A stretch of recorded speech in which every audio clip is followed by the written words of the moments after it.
Buenas noches y bienvenidos a Sala de Prensa de Caracol Ahora. Luego del anuncio con bombos y platillos hecho por el presidente de la República, Gustavo Petro, quien aseguró que el gobierno nacional había alcanzado un cese al fuego bilateral con el ELN y 4 organizaciones delictivas más, hoy todo dio un giro inesperado. El Estado Mayor del ELN anunció que no haría parte de esta tregua, porque aseguran en un comunicado no se discutió ese tema ni se llegó a ningún acuerdo. Además aseguraron que después del anuncio del presidente toman esto como una propuesta y una invitación a discutir ese punto en el segundo ciclo de negociaciones que se hará a finales de este mes en México. Ante esto, el presidente Gustavo Petro convocó a una reunión extraordinaria para evaluar y tomar acciones, entre las que se contemplarán la derogación del decreto y la retoma de operaciones militares en contra de esa organización. Pero pues para hablar de este tema y entender un poco más todo esto, está con nosotros Gabriel Silva Luján, exministro de Defensa Nacional y ex embajador de Colombia en los Estados Unidos. Doctor, bienvenido. José Miguel, muchas gracias por la invitación. Muchos saludos a tu audiencia y a todo el equipo allá en el estudio. Oiga, doctor, ¿cómo entender todo esto que ha pasado en las últimas horas? Bueno, hay varios ángulos aquí, José Miguel, para destacar. Yo arrancaría por el metodológico, que suena un poco aburrido, pero es muy importante. Y es qué método está usando el gobierno para buscar la paz. Aquí está usando un método que se usó en el pasado. A la gente se le olvida que Colombia ya pasó por procesos de paz que manejaron ese sistema de hacer las concesiones primero y después pedir las obligaciones o los compromisos. En el gobierno del presidente Belisario Betancur fue así, en la zona de despeje del gobierno de Andrés Pastrana, en el Caguán, fue similar, se hicieron concesiones antes de recibir compromisos. Estamos cometiendo el mismo error en cuanto a la parte metodológica, José Miguel. Creo que arrancamos mal conceptualmente, pero además de eso, pues hay unos errores de operación del proceso de paz que son muy severos, muy complicados. Esto que el presidente ha hecho de sacar un decreto a las carreras es realmente inimaginable. Es una improvisación que el país no había visto y que habla muy mal de la forma en que se está coordinando esta política. Gabriel, ha generado bastantes reacciones, ecos políticos, confusión, hay más preguntas que respuestas. ¿Y qué podemos decir lo manifestado por el jefe negociador Oti Patiño, que en un comunicado reconoció que nunca se pactó lo anunciado por el presidente Gustavo Petro? Sí, eso es particularmente grave porque ¿de dónde saca el señor presidente al filo de la medianoche del 31 de diciembre la idea de que ya puede emitir un decreto cuando la contraparte ni siquiera está informada ni siquiera se ha pactado los elementos básicos de un cese al fuego? Un cese al fuego requiere, según las Naciones Unidas, para que sea operacional o más o menos sostenible, una serie de requisitos y ninguno de esos requisitos se dio. Por ejemplo, la determinación geográfica puntual, específica de las áreas de operación de ese cese del fuego. Por ejemplo, ¿qué pasa con las comunidades que están asentadas en esas zonas? ¿Cómo van a poder hacer valer sus derechos, su derecho a la libertad, cuando tengan quejas frente al comportamiento de estos grupos delincuenciales? ¿Cómo va a operar? Una cantidad de cosas, José Miguel, que quedaron en el vacío. Pero lo más grave es que el gobierno está demostrando una falta de seriedad, de disciplina, de rigor, de método que asusta a los colombianos. Y no estamos hablando de una cosa menor. Cuando se pacta un cese al fuego bilateral, significa que el Estado acepta voluntariamente, a cambio de algo, suspender la vigencia plena del Estado de Derecho, ni más ni menos. Eso es una concesión gigantesca. Y esto se hizo sin siquiera saber qué opinaba la contraparte, en particular el ELN, que además es el grupo más peligroso y más terrorista que tiene Colombia hoy en día. Gabriel, usted mencionó algo que me llama mucho la atención y es esa misión de verificación. Varios organismos internacionales se habían pronunciado y habían celebrado este tipo de decisiones, incluso ofrecieron pues esa verificación. ¿Ahí cómo quedamos con esos organismos internacionales? Bueno, yo creo que el gobierno ha quedado mal con todo el mundo, arrancando por los propios ciudadanos. El presidente nos debe muchas explicaciones al país, y si él fue engañado por sus colaboradores, los primeros que se tienen que ir son sus colaboradores. Pero hablando de la verificación, José Miguel, pues estamos calcando un modelo que ensayó el presidente Belisario en su época, la comisión de verificación en la mitad de los 80. Es una comisión sin poder, es una comisión más de tratar de apaciguar cuando exista un conflicto, pero no se le ven garras por lo que había anunciado el gobierno. Y sin duda, frente a los organismos multilaterales a los cuales se invitó, también sin haberles consultado, porque acogieron, le dieron bienvenida a la propuesta, pero para involucrar en un proceso de verificación a un organismo multilateral se requieren unas decisiones políticas en esos organismos que no se han dado. Hay unas señales de buena voluntad que son obvias, pero ni siquiera fueron consultados esos mismos organismos, como tampoco, ya lo sabemos por un informe de la revista Cambio, que no fueron consultadas las Fuerzas Armadas. De hecho, yo oí personalmente a una entrevista de la comandante, la segunda comandante o la subdirectora de la Policía Nacional, diciendo, cuando se le pregunta por este cese al fuego, que no tiene ninguna instrucción, ninguna directriz operacional. Entonces, esto es una situación muy grave, porque si el presidente da una orden de esa magnitud, suspender el Estado de Derecho en buena parte del territorio nacional, sin contemplar las consecuencias y los requisitos para que esto ocurra, estamos en una situación de riesgo en la seguridad nacional. Gabriel, usted menciona un punto bastante importante que ha sido controversia, y es la participación de las fuerzas militares, y quiero que veamos este trino que más o menos durante el transcurso de la tarde, casi el mediodía, dio el mismo ministro de Defensa, Iván Velázquez. Y mire, abro comillas, el mismo 31 de diciembre, antes de que se hiciera pública la decisión de declarar el cese al fuego bilateral, enteré directamente a los comandantes de las fuerzas militares y al director general de la Policía Nacional y les entregué detalles de los decretos que se expedirán. ¿Cómo entender que las fuerzas militares dicen que no tenían conocimiento, pero acá el ministro de Defensa dice, oiga, yo les informé el 31 de diciembre de lo que iba a pasar?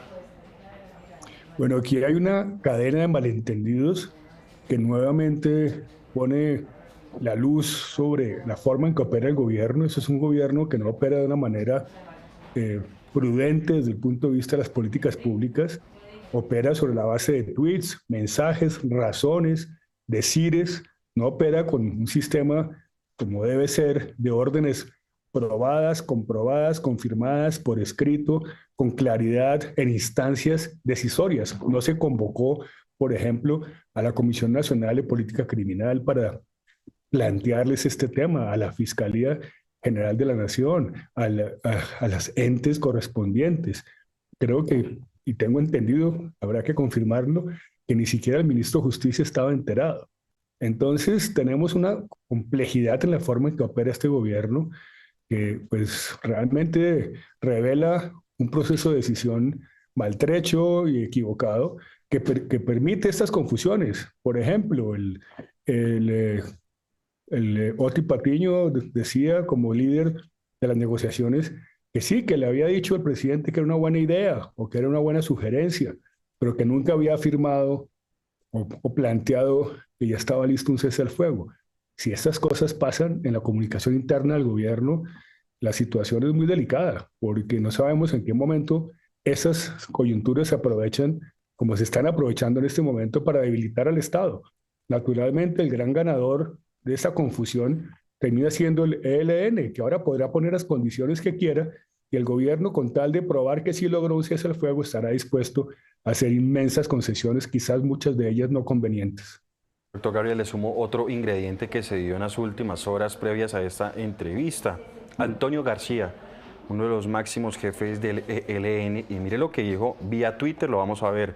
Durante el cese del fuego unilateral realizado para Navidad y Año Nuevo por parte del ELN, el gobierno colombiano y las fuerzas militares y de policía no actuaron en correspondencia, y siguieron actuando como lo han hecho los gobiernos tradicionales, y solo se limitan a repetir. La policía y el ejército seguirán las operaciones contra el ELN a pesar del anuncio de cese al fuego.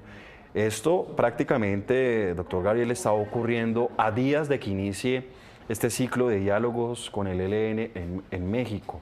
¿Qué puede pasar? Que esa es la gran incógnita que tienen los colombianos, sectores políticos, sociales y también la comunidad internacional, previendo todo lo que está sucediendo en las últimas horas y pues bueno, conociendo este pronunciamiento por parte de Antonio García.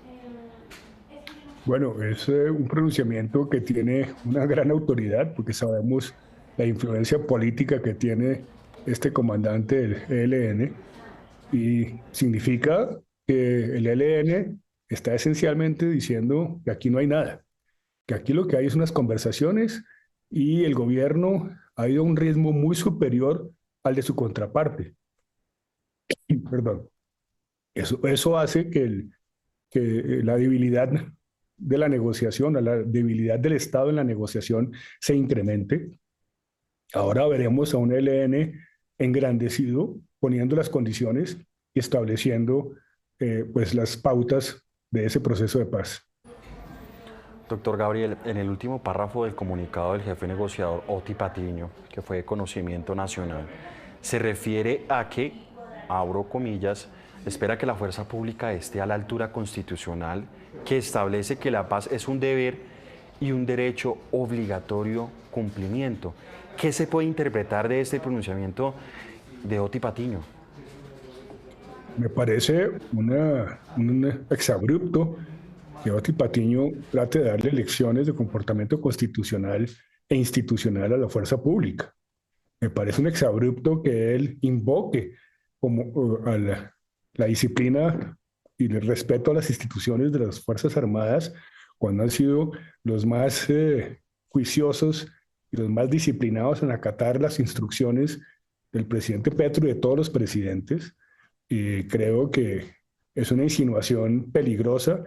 Está tratando de armar un caso en el sentido de que es responsabilidad de la fuerza pública los fracasos que tengan los negociadores, como ya lo tuvieron con este cese al fuego, están tratando de responsabilizar a las demás instituciones y a la fuerza pública de lo que no logren ellos en la mesa. Eso me parece una barbaridad de parte de Oti Patiño. Del millón, doctor Gabriel. Ahorita hay prácticamente silencio por parte de las otras organizaciones armadas y criminales. Estamos hablando del Clan del Golfo, los Pachenca, las disidencias de las FARC. ¿Será que con ellos sí hubo un acuerdo de cese al fuego bilateral? ¿Será que esas reuniones que tuvo el alto comisionado en donde se vieron con las disidencias de las FARC, se habló, se tocó y se acordó este tema? ¿O será que nos podemos llevar otra sorpresa y de pronto en los próximos minutos, en las próximas horas o días, dicen, oiga, nosotros tampoco nos consultaron esto? Pues aquí yo creo que va a ocurrir algo muy peligroso, José Miguel. Me parece que ante la situación de debilidad en que queda el gobierno por esta situación tan irracional y extraña que ocurrió con el cese al fuego decretado unilateralmente, más no existente bilateralmente. Ante eso, se corre el riesgo de que el gobierno, en su debilidad, para tratar de mostrar que existen conversaciones eficaces con otros grupos y quizás los más peligrosos de todos, porque son simplemente organizaciones criminales y delincuenciales vinculadas al narcotráfico. Si esas organizaciones aprovechan la debilidad del gobierno para establecer unos ceses al fuego y mostrar que sí existe algo, pero a cambio de eso permitirles control del territorio, mantener sus rutas del narcotráfico y sus actividades delincuenciales, es muy grave para el país, muy peligroso. Espero que ese no sea el caso. Preferiría, la verdad, que las demás organizaciones también dijeran que aquí no hay nada en curso, porque lo contrario es que tocaría entender muy bien y que el gobierno nos diga qué ha pactado realmente con esas organizaciones. Y hay muchos sectores políticos, sobre todo, que han dicho que están mezclando peras con manzanas porque, bueno, no se sabe cómo será el tratamiento que le van a dar a organizaciones narcotraficantes, como es el tema del Clan del Golfo, a diferencia de un trato que se le podría dar al ELN, que es un brazo político, aunque han dicho que no quieren representación política en el Congreso, pero pues bueno, tienen unas intenciones totalmente diferentes a los que de pronto podrían tener pues estas organizaciones narcotraficantes, ¿cierto? Y me parece que esa expresión es correcta. Están, este proceso de paz y este cese al fuego pone en igualdad de condiciones cosas que no lo son. Coincido totalmente contigo de que el ELN, a pesar de que está involucrado en protección del narcotráfico y demás, tiene una justificación, por lo menos históricamente política. Los otros organismos que se están como conformando supuestamente con razones políticas, realmente son disfraces que se han adoptado para poder caber en esa paz de Petro, en esa paz total. Doctor Gabriel, otra de las preguntas que se hace mucha gente, colombianos, sectores políticos, sociales, y es responsabilidad política.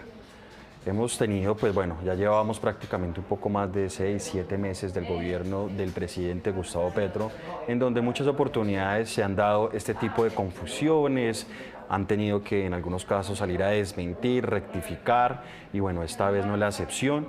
Hay una confusión que se ha generado, muchos interrogantes que obviamente son legítimos, que tiene la ciudadanía, militares, obviamente sectores políticos armados. Pero aquí la responsabilidad política, ¿a quién le debería caer? Porque pues es algo que realmente preocupa y pone a un país en incertidumbre. Bueno, la responsabilidad política se determinará conociendo los hechos, porque no sabemos el grado de información real que obtuvo el presidente. Por lo que se dice y por lo que se ve, realmente no hubo un planteamiento directo, claro, de sus subalternos, el comisionado de paz y el líder de las negociaciones con el ELN, pues no le manifestaron con claridad, o si es el caso, el presidente quiso proceder a pesar de las advertencias de que esto no estaba cerrado. Entonces, habrá que aclarar esos puntos. No creo que lleguemos muy lejos en cuanto a eso, pero por lo menos la responsabilidad política inmediata le corresponde al equipo negociador de la paz con el ELN.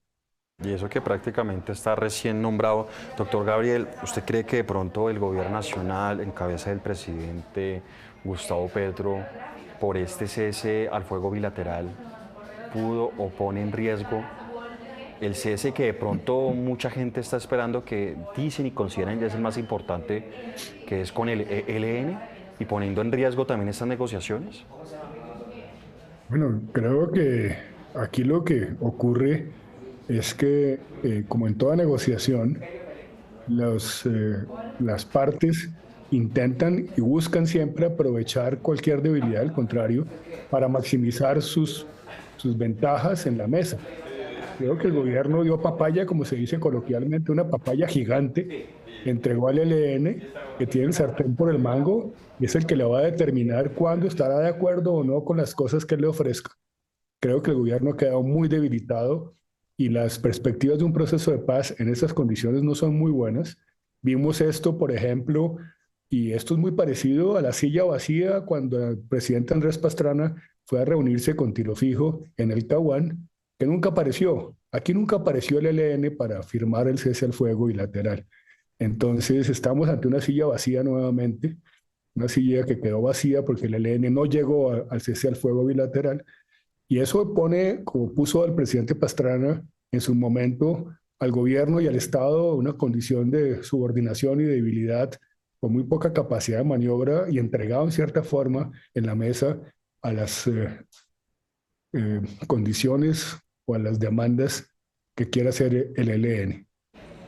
Doctor Gabriel, dos consideraciones finales. La primera, el tema de los aviones CAFIR, que ese también se ha dado en el marco pues de estos cuestionamientos, estas críticas que se han dado con estos decretos que se esperan que emitan las próximas horas el gobierno nacional, por lo menos con las otras 4 organizaciones criminales. Usted, desde su experiencia en el Ministerio de Defensa, conoce un poco sobre este tema y bueno, salió en un principio a decir el gobierno nacional que sí se iba y que sí era necesario, porque obviamente pues ya el uso de los CAFIR pues cumplió ya su meta, su objetivo, pero después dicen que no, que se venció el COMPES, que ya no hay posibilidad de cambiarlos. En esta materia, ¿cómo ve ese dilema, esa crítica, esa confusión que también se ha generado, porque también hace parte de la seguridad nacional de nuestro país?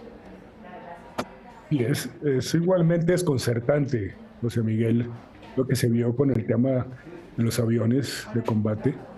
Primero hay que analizarlo en 2 planos, en la necesidad de esa decisión.